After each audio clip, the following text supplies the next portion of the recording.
If you're a frequent PNW Haunts and Homicides listener, you probably already know we're Birdie ambassadors. We wanted to take a quick moment to tell you a little bit more about this awesome product.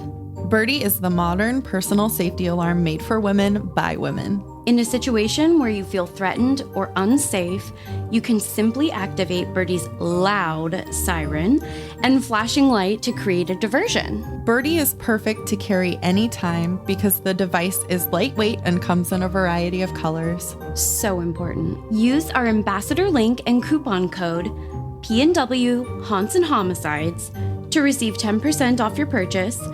Like our social media handles, the coupon code is all spelled out, no special characters. You can find the link and promo code in our show notes or PNW Haunts and Homicides link tree. Have a safe ass day. As indie podcasters, we love to show our support of other awesome shows. So stay tuned for the promo we've got to share with you this week. Let's show them some love. You can find their info in our show notes.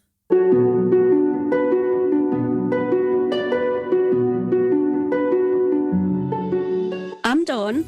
And I'm Cole.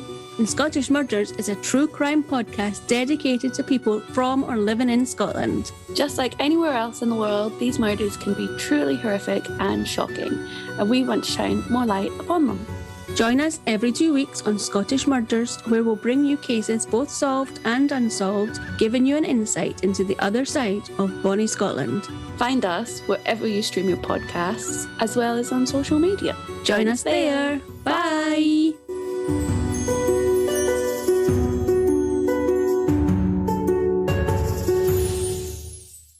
You guys, we're back!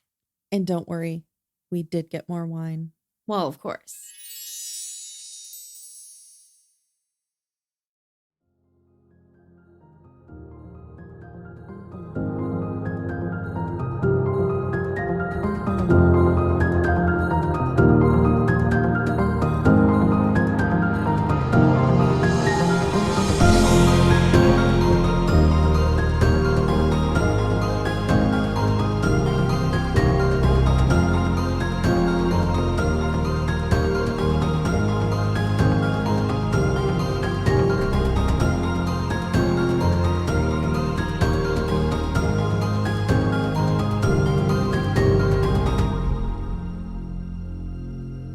Hi, Cassie. Hi, Caitlin. Hi, creepy people. Hi. Hello.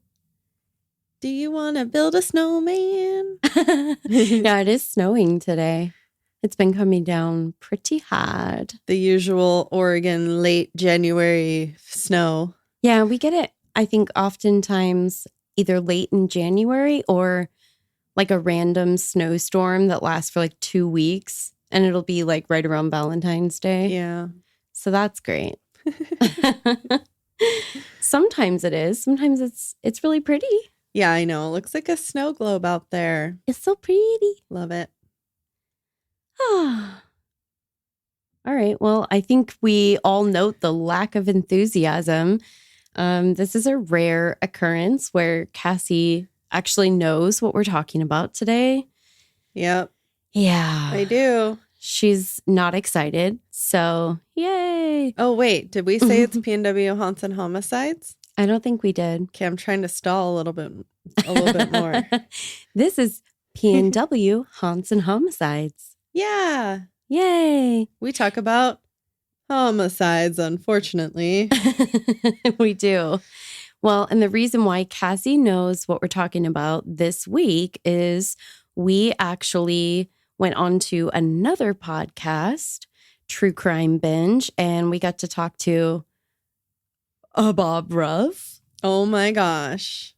His name is Bob, not a Bob. Just, Bob. Just to clarify. Yeah, he was cool. Yeah. Yeah. And Erica.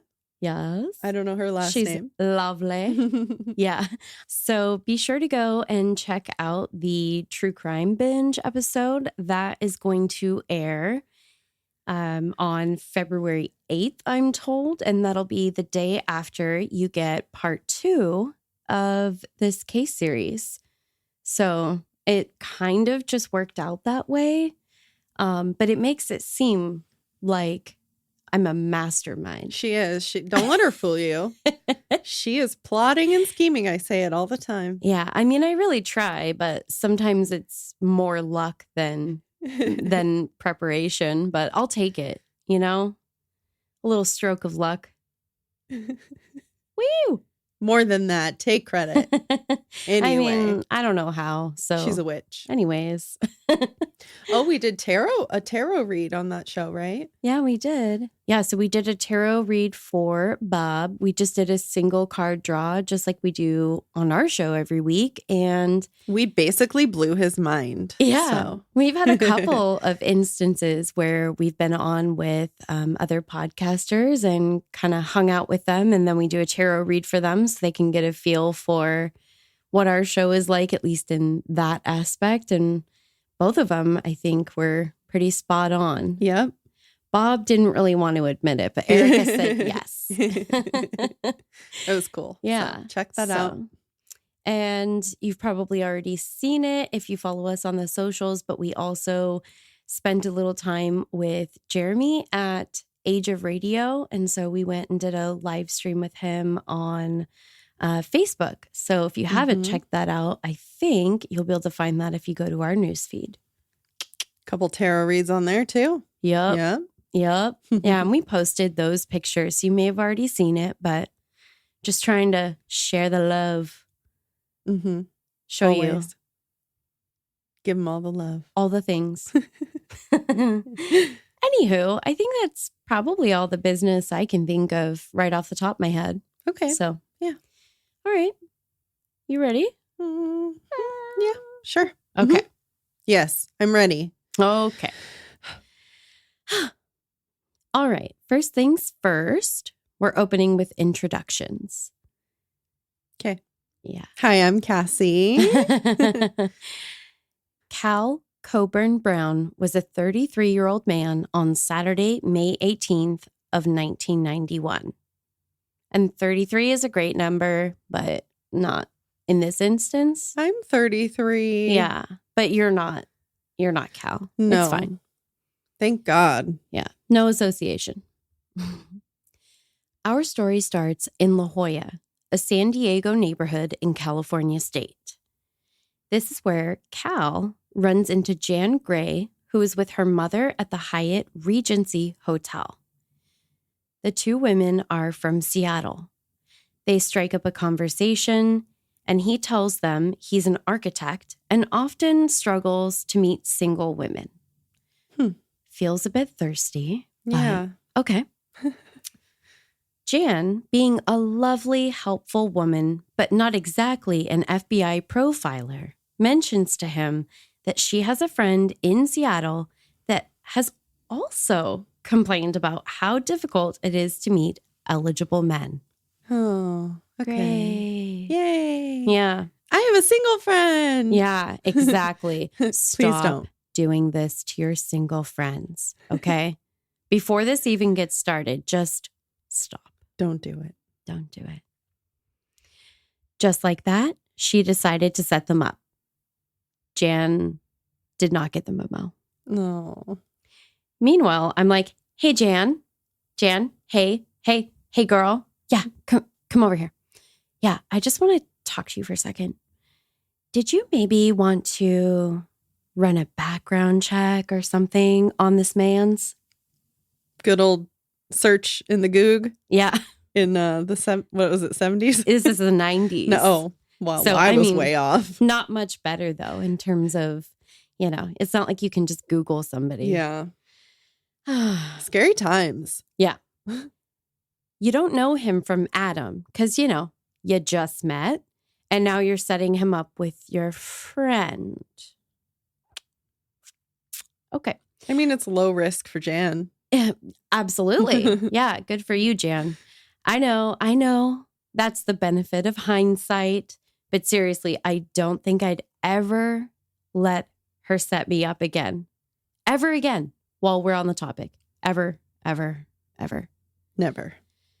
It's not Jan's fault, but anyway, her friend, Brianna West, apparently couldn't think of a good excuse to decline. So she agrees to go on a blind date with Cal. I've never been on a truly blind date. I don't think I have either. It's really scary. I don't know if I would want to. Honestly, even with the apps, like people still get catfished. Like, oh, Yeah. I don't know, man. 2 days later, on Monday, May 20th, Cal flies to meet friend Brianna in Seattle for their blind date. He's flying for a blind date. Does that seem kind of weird to you? I mean, it is weird. It is weird. Yeah. I thought the same thing. To me, it seems like it just aligned with his travel plans, but like it's a little bit murky because, well, you know how it is. Like sometimes it's like there's these details of the case and you're like, I want to know, but like nobody else cares. So it just doesn't get talked about. Or was it like he knew that this person lived in Seattle and he was going to meet up with one of her friends to get set up on a blind date? Oh, God. No, that's way too elaborate. But it's like it is. Yeah. Especially in this case.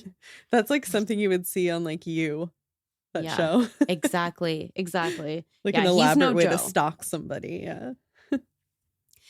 The plane stops in Ontario, California, which is sort of misleading. It's like, wait, they're in Canada now? Or Oregon. Or Oregon. Or. The plane stops in Ontario, California, where he meets Susan Schnell, who is on her way to Lewiston, Idaho on a business trip. So there's just a lot of traveling. Yeah. Yeah.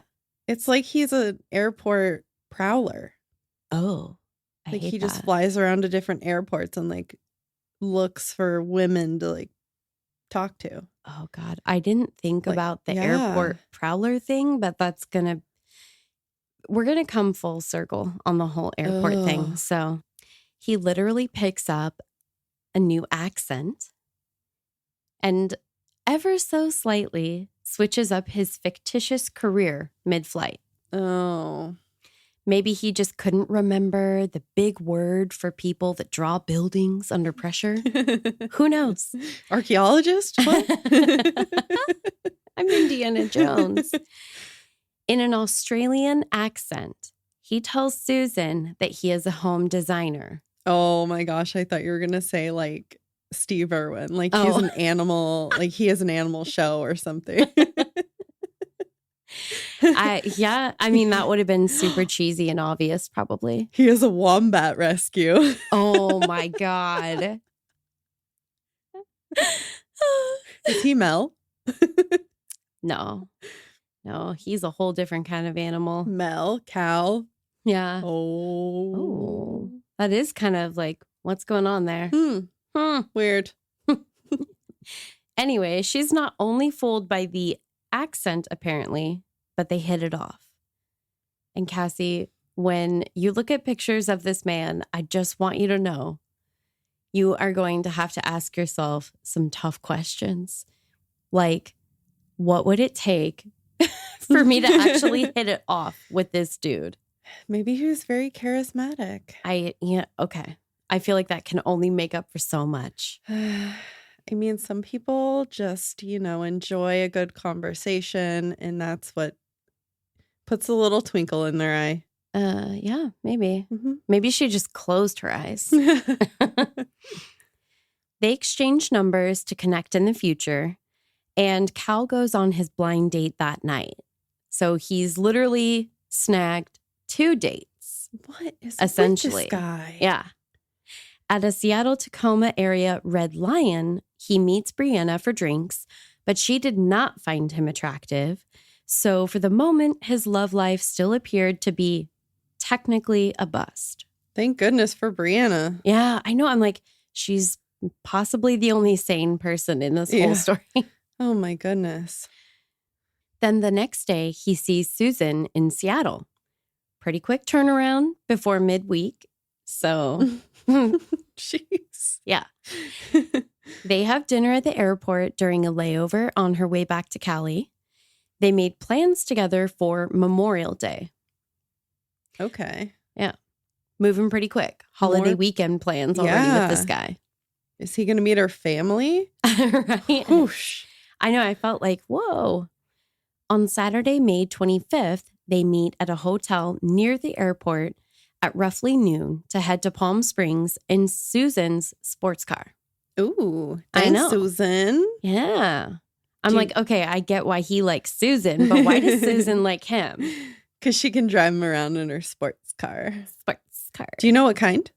I have no idea. A sportsing car. A sportsing car. You know the type. Yeah. I just pictured a Miata. I don't know why. Like red. Yeah. I was kind of picturing like a less like stereotypical sports car color. I don't know why. I wasn't. I was thinking it would be like gray. Gray. Ooh. Yeah. I don't know. Nice and sleek. I guess. When they arrived at their hotel in Palm Springs, apparently there was some sort of error or misunderstanding about their booking. Mm-hmm. Though they had planned to stay in separate rooms at the Ramada Inn, only one set of accommodations was listed under the reservation. So they decided to stay together in the single hotel room. Which, if Susan booked the reservation and knew it was a simple booking error, then maybe she'd have no reason to be suspicious. However, if you show up for your second date that's out of town on a holiday weekend and you're told that the reservation is only for one room, it might be worth proceeding with caution. Yeah. Yeah. That's a little weird. Yeah.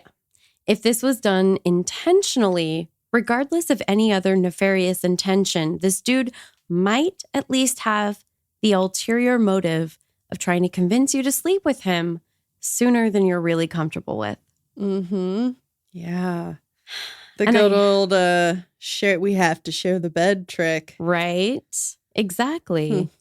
And I just want to say, obviously, nothing that happens that, you know, goes sideways or where other people are hurt is any of these people's fault. They didn't have any reason why they would assume, you know, anything awful. We don't want to victim blame. It's not about that. It's just that I'm like looking at these set of circumstances and I have the benefit of hindsight, right? Yeah. But you're just like, oh, honey, be so careful. Yeah, I know. And it, like, even today, with how careful people are, like, I'm sure someone would still fall for it. Oh, yeah. Oh, yeah. And if you've already gone out with this person, you know, you meet on a flight, you go out for a date, and you think that, okay, yeah, I've got a read on this person, and you don't have any reason necessarily to distrust them. Other than that he's a man. Yeah. And that you listen to this podcast. Yeah. So again, that's not to say that anything that happens hereafter is by any means her fault, though, just to be clear. According to reports, though, they may have shared a bed, but they did not sleep together, at least that night. Okay. The following day, May 26th, was a Sunday, and the two spent their day touring Palm Springs, which is a super cute area. Aww. Well, some parts of it, a little fancy. I've never been. Yeah. It's where my dad used to live. Nice. Yeah. That's pretty. There's lots of palm trees. Is there? I would hope. I would I be very disappointed if I went there and there was no palm trees. It would be a real bummer. Yeah. Yeah. It's around midnight by the time they return to the hotel after having dinner out on the town. It's definitely a late night type of city in some respects because it's so hot in like the high heat of the day. And then at night, it's basically desert climate and it cools down. It's very nice. Nice. Yeah. Things start to move in a romantic direction. Oh. Yeah. Cal performs oral sex on Susan and offers her a back rub. He straddles her as he begins to massage her, but this sexy moment is not meant to last, apparently. It sounded nice. I mean, I don't know. I get a creepy vibe from it right away. Yeah. Yeah. Just the oral sex, just off-putting. Well, have you ever met a man that is immediately like that overtly? No, I just feel like he's overdoing it. Like, when have you ever been on like a date with a guy, and the first time you sleep together, he's like, I want to go down on you and then give you a massage. It's like the lady doth protest too much. Like you're trying too hard. It's not believable, Cal. Suddenly, Cal grabs her arms, instructing her not to scream, which is, of course, immediately like I would have already been screaming. So, of course, she does anyway. And so he slits her throat. Oh my God. That is like, that escalated really quickly. Yeah, I know. It's a little bit shocking. He just went from a massage to like Murderer. slitting Masseuse someone's throat. murderer. That's crazy. As she continues screaming, Cal grabs a pair of handcuffs to restrain her hands behind her back. As blood is pouring out all over the bed, he tells Susan he just wants her money, which, no, that's a bit of a conflicting story. Yeah. So apparently this is literally the longest con in recorded history or something. Like, That's a lot of effort. it's a lot. I mean, well, at least for a man. Yeah. It doesn't compute. Doesn't make sense. Yeah. Several dates and oral sex, and then you want her money? Like, Yeah. uh, I don't buy it. no. And I don't know about you, but this turn of events definitely has me losing my ladywood. Nah, I don't think I ever had any. Yeah. Especially in light of what happens next. Cal realizes he's going to need to try to stem the bleeding, apparently. Oh, okay. Yeah, so he's also a doctor now. Nice. He grabs some sanitary napkins and wraps her nylons around her throat to form crude bandages. Wow. This is like so many layers of nightmare fuel. That's nasty. Now, as gross and horrific as this story is up to this point, it is also about to get weird. And not in that good way that those of us native to Oregon playfully say. No, we don't like the mean kind of weird. Yeah.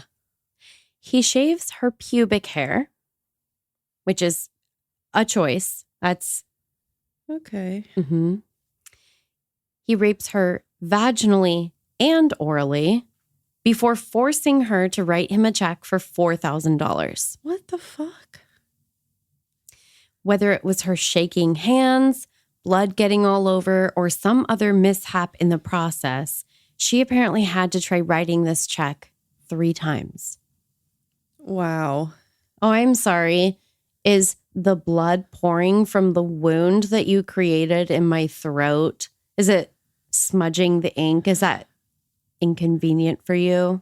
Wow.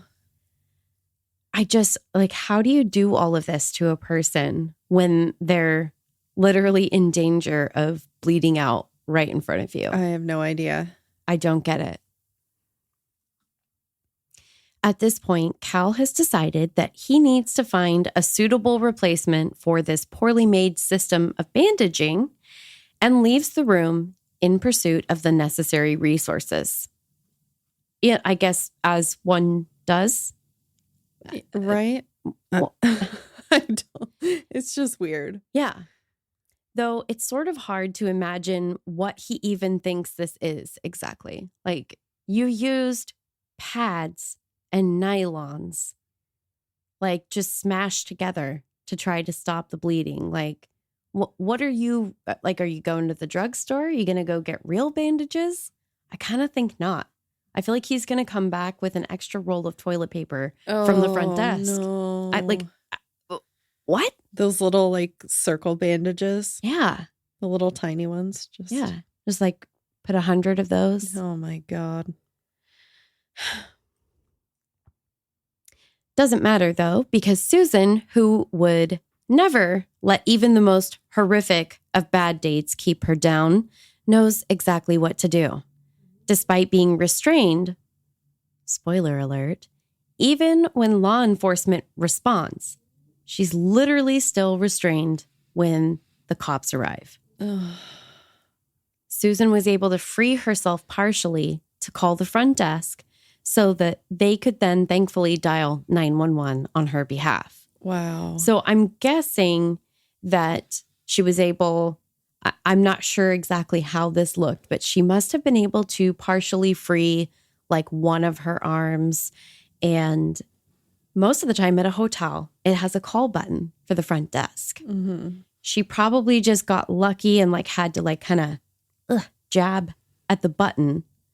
And then she could yell, you know, just out into the ether on speakerphone or whatever that she needed help.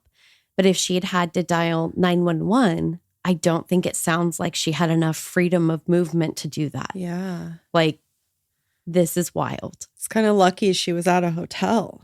Yeah. Yeah. I mean, to be honest, that's what it sounds like. Man. When police arrive, Susan provides a description of Cal. And then, you know, she goes to the hospital because she's bleeding profusely, guys. Yeah. Wouldn't you know, though, this sack of shit was actually still very much in the vicinity. Idiot. I have no words. Stay stupid. Yeah, right. Just remain as moronic as all y'all have always been. Just do you. Officer Glenn Haas spotted him in the parking lot. He stops him and discovers that the knife he'd used to slit Susan's throat is literally still on his person. Wow. No word on whether law enforcement sent him a muffin basket or, you know, some other type of thank you gift for making this whole thing so easy. Man, I sure do hope they give him a gift in the end. Yeah. Sounds like he's really deserving of a little something. Yeah. Well, You know, something. Well, something. I like it. Cal was arrested on suspicion of attempted murder on the spot. So, Not shocking. Yeah. Detectives Mark Havey and Al Franz interview him once he is taken into custody. So, what you got a bloody knife for, dude? Right? Seems like it would be a pretty easy interrogation. Right. Cal would reveal in the interviews that followed far more than the details of that night in 1991 and what he had done to Susan. So he's really just like digging his own grave here. Yeah. Okay. Yeah. He has more to say, and it's not awesome. Speaking of Susan, though having endured a horrific ordeal, she was beating the odds, having survived so far following emergency surgery at a nearby hospital. Wow. Yeah, it's pretty incredible. In fact, not only did she survive, but she was able to recover to full badass status and testify against him when the time comes for his trial. Hell yeah. Go Susan. I know. I mean, that is a serious thing.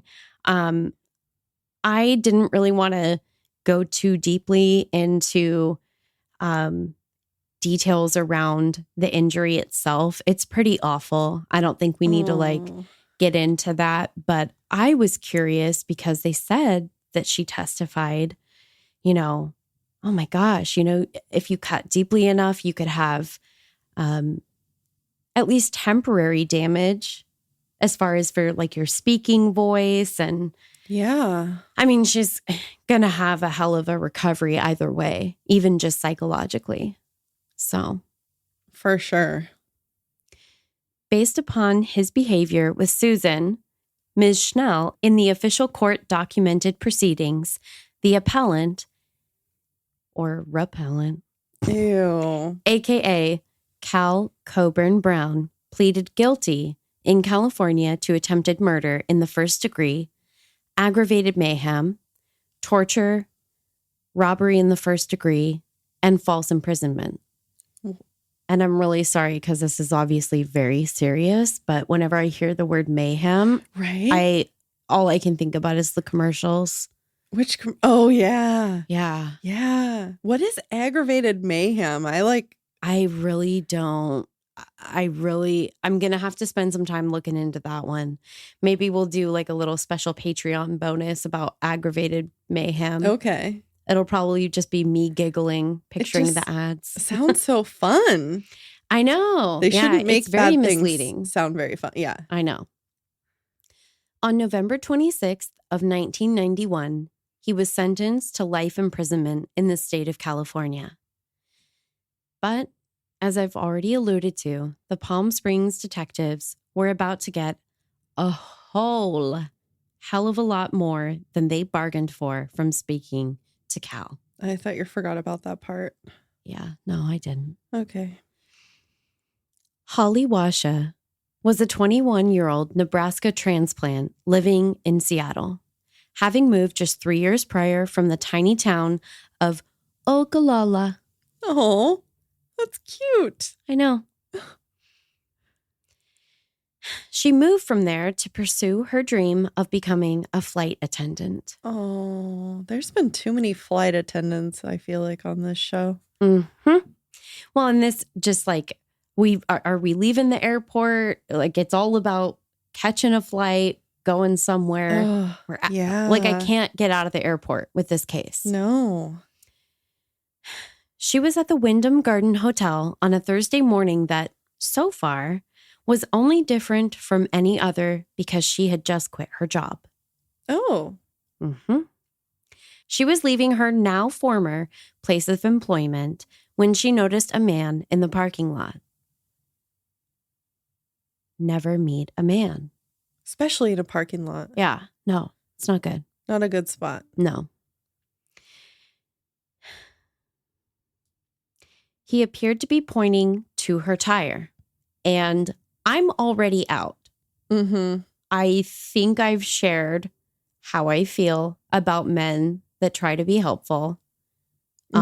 First of all, you're not. It's disingenuous. We don't believe you. Go away. I'm sorry. I'm sure you created the problem. Yeah. Well, exactly, because that happens so often in true crime.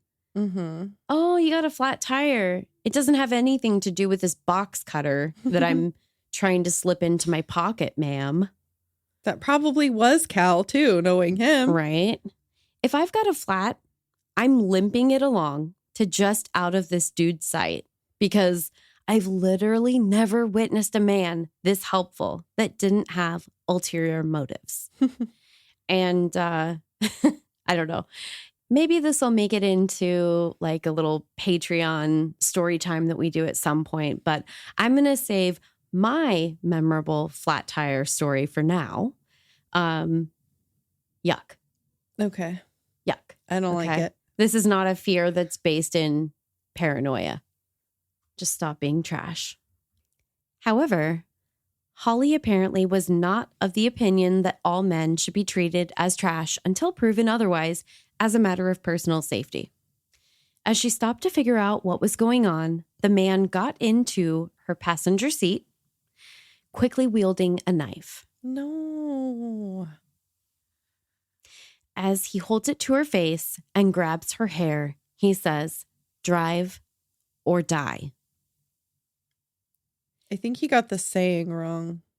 It's supposed to be ride or die, Cal. Right? Come on. They're very different, though. They are. Not a great pickup line. No. Yeah. But I'm not even sure that it's actually the worst one I've heard, sadly. No, probably not. You're probably right. Yeah.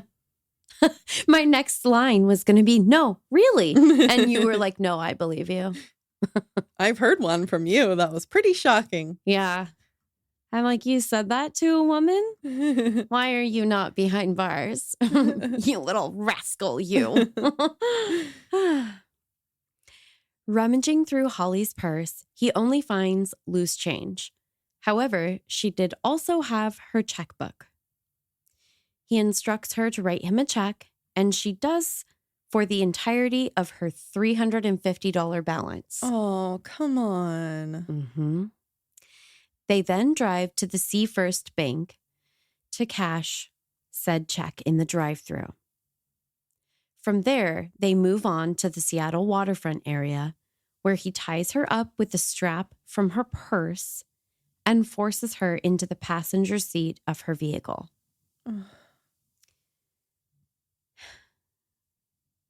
Cal questions her about her living situation and roommates, as well as their typical schedules. Yeah. He then purchases a set of handcuffs at a nearby gun shop. What? Why are we selling everything you need to commit a violent crime in one place like this? Why can you get handcuffs at a gun shop? Yes. Is this just the 90s and that's not a thing anymore? I'm not saying that selling these items in separate retail establishments stops these types of crimes, but it sure does seem like it presents at least a minimal obstacle that could prove to be life-saving in some instances, like specifically this one. I don't know. Just spitballing here. Why can't you even buy handcuffs? Like, what? Unless they're like the Like play fuzzy ones. handcuffs? Yeah. Yeah. I don't know. You shouldn't need to be handcuffing anybody for any reason. Yeah. That's not a playful reason. Yeah. They should be the kind that somebody can get out of. Yeah. That's the only kind. Always. I'm running for office and my platform is only fuzzy handcuffs that you can get out of. Yes. That'll go well on a sign. Yeah, I think so. Following this bizarre tour of the city, they return to Cal's room at the Shadow Motel. Then the nightmare really begins. And I'm going to handle some aspects of this with the delicacy that I believe it requires.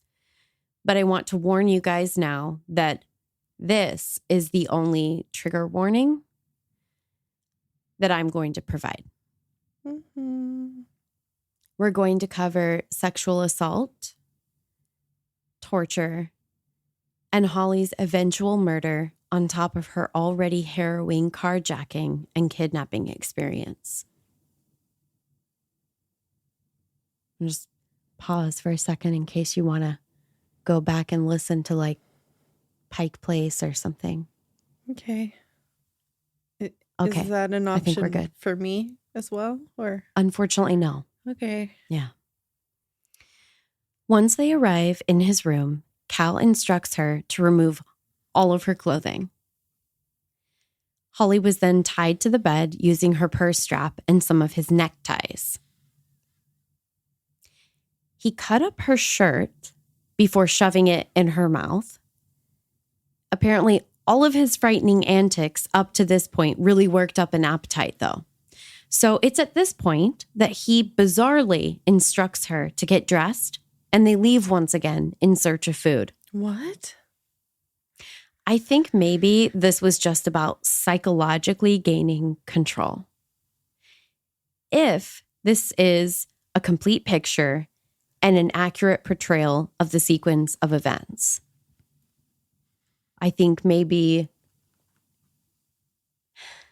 you introduce the idea that harm is going to come to this person.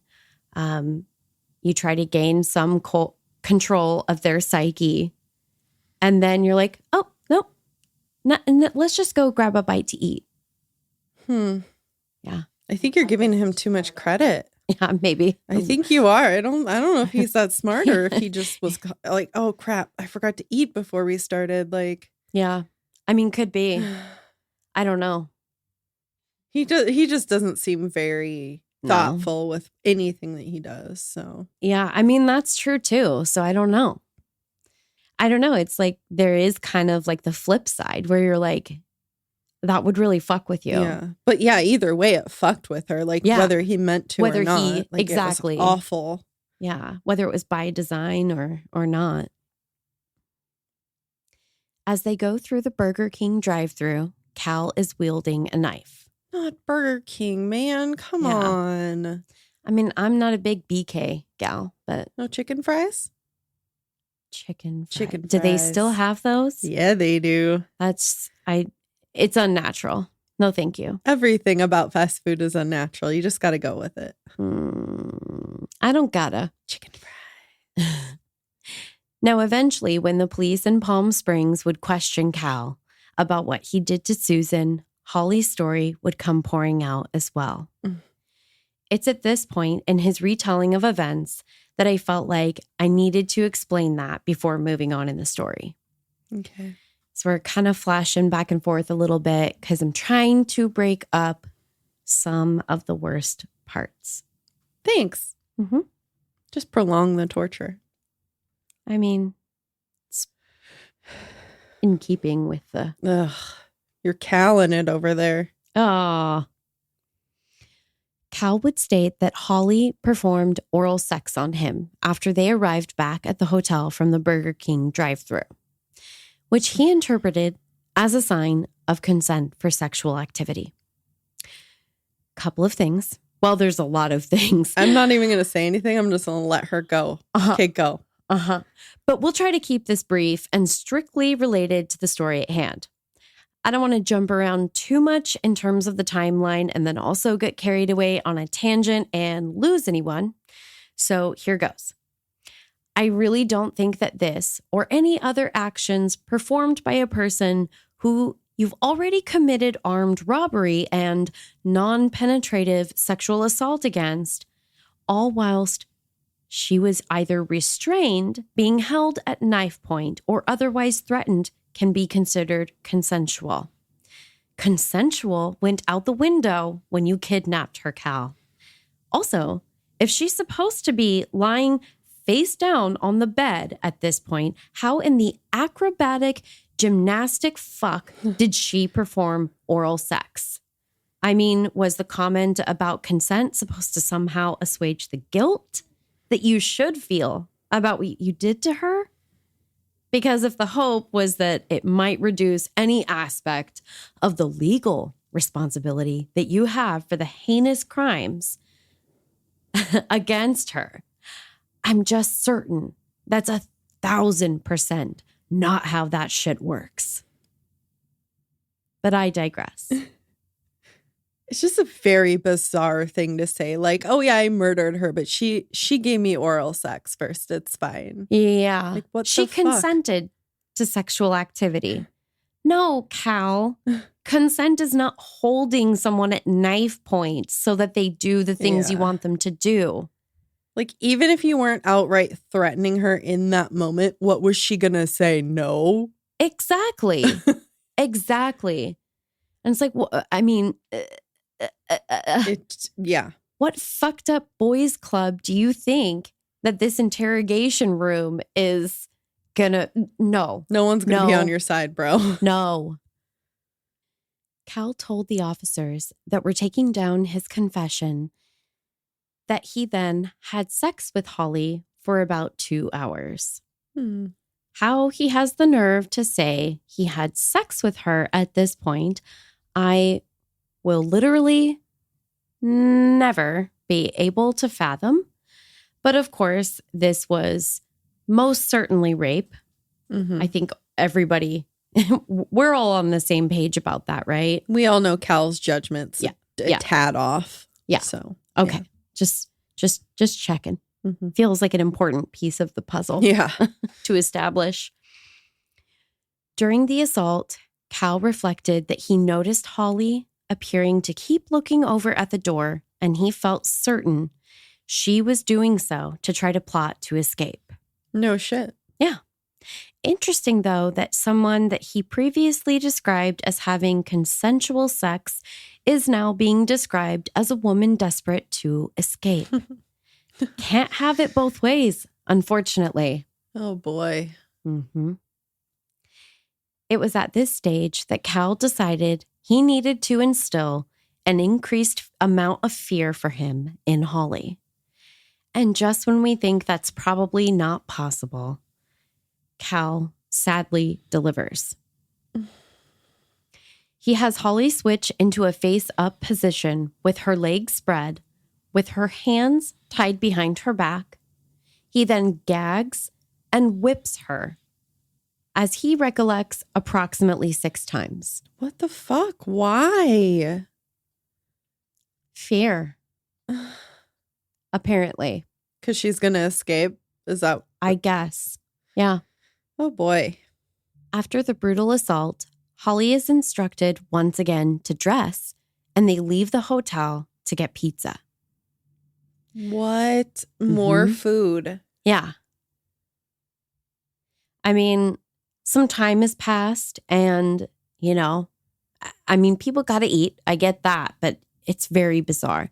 And this is part of why I almost am convinced that some of this stuff that he's doing that seems so odd is about control. He mentioned specifically wanting to make her more fearful of him. Ugh. Of course, when they return, she's again forced to strip. And as she lies on the bed face down and hands tied behind her back, he rapes her again. Following the latest assault, Cal then makes a casual phone call to Susan to confirm their weekend plans in Palm Springs. Gross. Mm-hmm. So that's possibly one of the most horrifying parts. And I think it's part of why the crimes against Holly come out when he's caught and arrested for what he did to Susan. Because this is all back to back. Yeah. It's horrifying. Ugh. Mm. Poor Susan, too. I know. Shortly after making the call to Susan, Cal then proceeds to get into bed to sleep next to Holly. Ew. Pretty sure he's the only one sleeping that night. The next day, Cal has Holly call in sick to work at the TCI Cablevision Company. The two then drive to her apartment where he finds blank checks belonging to her roommates to forge. The $500 checks he then wrote from the accounts were flagged at the bank for signature verification. Clearly, Cal does not take this well because, of course, the signatures don't match. Yeah. Duh. Right? Jinx. Jinx, you owe me a Coke. On the way back to the hotel, Holly's driving seemed a bit erratic. And it's honestly very bizarre that he's having her drive. Yeah. I wouldn't trust my kidnappee to drive. Exactly. Well, and probably pretty difficult to keep your hands perfectly still at 10 and 2 in this situation. Yeah. This only adds to Cal's steadily increasing anger. It sucks she was like at home too, and like all of these places where like potentially she could have gotten free or been saved, and it just didn't happen. Yeah. And it's really sad because, of course, there's that instinct that you have to say like, God, why I wish she had run. Why didn't she run? Or why didn't she scream? And it's like somebody's holding a knife to you. What do you can't do anything. It's awful. The routine upon returning to the hotel is the same as it always has been up to this point. Cal forces Holly to strip, lie face down, and spread eagle on the bed with her hands restrained behind her back. And this time he shoves a washcloth in her mouth. I don't like that. Yeah. Which this last detail, as your instincts are telling you, if you didn't already suspect, is a sign that the situation is about to escalate in terms of violence. Holly is then raped with a foreign object, a bottle of aftershave, both vaginally and anally. He then proceeds to shave her pubic hair before taking a hairdryer to not just her vaginal area, but also her breasts and stomach. What? So this feels like it's about rage, about completely degrading Holly, and unfortunately, he's not quite through. Cal used an extension cord that he had fashioned into an horrific makeshift DIY electrocution device. What? And whipped her several more times. The following day, Cal stuffs Holly into the trunk of her own car with her hands cuffed behind her back and drives to SeaTac, That's the major airport in Washington. And as the nickname or abbreviation might suggest, is in the Seattle-Tacoma area. Is that what that stands for? Mm-hmm. I honestly never thought about it. Yeah. I know we don't really stop to think about it because it's just what you say. Initially, he parked the car in a travel agency parking lot that was near the shuttle buses. However, he felt this might be too risky a place to leave her and her vehicle, as she might be discovered quickly before he could make his getaway and fly out to meet Susan in California. He said that it was that very thought that led him to slash Holly's throat in a panic before ultimately stabbing her repeatedly in both the chest and abdomen with his Leatherman tool to ensure that she was dead and couldn't signal for help. Jesus. For now, we're going to have to leave it there. I know you're probably wondering how there could possibly be a part 2 of this case, but there's way too much for me to try to fit into a single episode. And believe me, I tried. I don't want to hear anymore. Yeah. Honestly, I'm sick of saying it. It's really, really awful. Okay. And I don't know about you, but this feels like not a very... I'm not feeling the whimsy of tarot quite as much as usual. Yeah. Cassie and I have decided that we are going to draw 2 cards when we wrap up part 2. So next week, when you come back to listen to part 2, we're going to draw 2 cards. And my hope is that maybe that'll give us a little bit better insight, having both of the cards. We're drawing them at the same time. And this just feels like a really dark place to leave things. But it's a tough one because there's so much more that I wanted to talk about with this case, but where to cut it off and where to, split this was a tough one. So come back next week. Yeah. Well, I mean, the end is we already know he's caught. Mm-hmm. So at least we know that there's a semi-decent ending ahead. Exactly. Yeah, I don't think that I could ever cover a case that was quite this brutal and that, we have this much information about the specific torture if this person had not been apprehended. I don't think I could do it. Yeah. So I could barely do this, if I'm being honest. This was a really, really tough one. And, just it's all of my favorite places, Seattle and Palm Springs and... Oh, for fuck's sake. Why did we do this again? I know. It sounded like such a good idea to base a true crime and paranormal podcast in our area. And then, wow, nightmare fuel. Who would have guessed? So, all right, you guys, that's it for this one. We're serious. Come back next week. We'll do 2 tarots. Yeah. The good news is that if you're a member of the Patreon, you actually are not going to have to wait a whole week for any of it. Yeah. We are going to release parts 1 and 2 of this case for the Patreon in the same week. You're going to get them just a couple days apart. And so you'll have the tarot reading before regular stream has part 2. And no spoilers. Don't tell anybody. Exactly. Yeah. We are also going to put out a bonus episode so that they don't skip a week of content.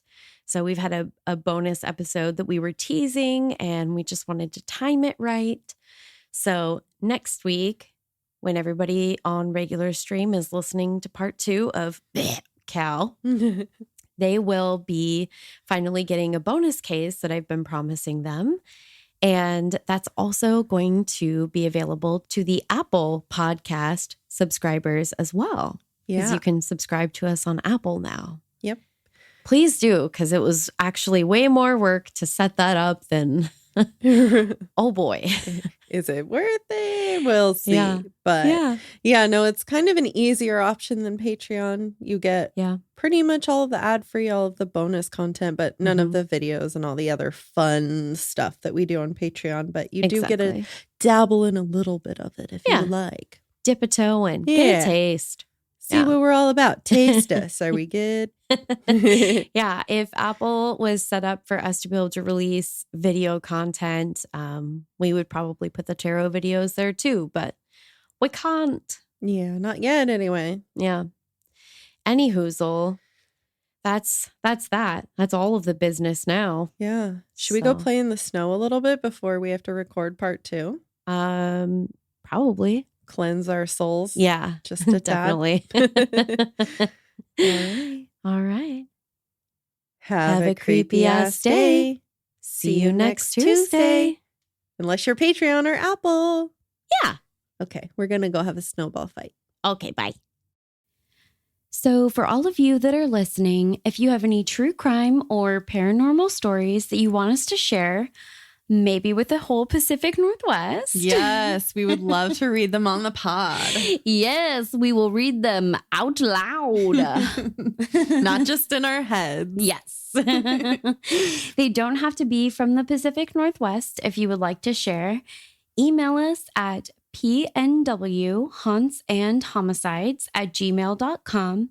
It's all spelled out, no special characters. Super duper easy peasy. Follow us on Instagram and Facebook. Same thing as the email at PNW Haunts and Homicides, all spelled out, no special characters. Please also rate and review us on whatever platform you're listening to, and check out our stories on social media because our meme game is hot. Agreed. And if you agree, like Caitlin, you can also find us on Patreon and support the show. Bitchin'.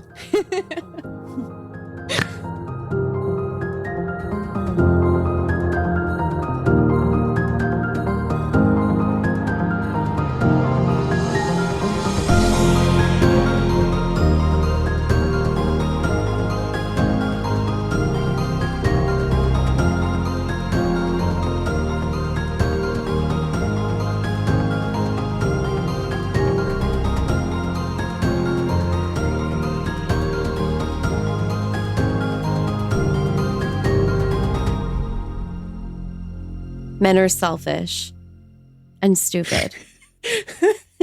Do you see what I'm saying? I'm sorry. Like, it's just too much.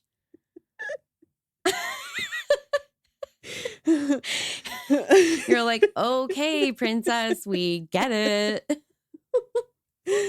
Oh, God. Other than when a man is about to murder you, he's never going to be this nice to you. Right. Facts.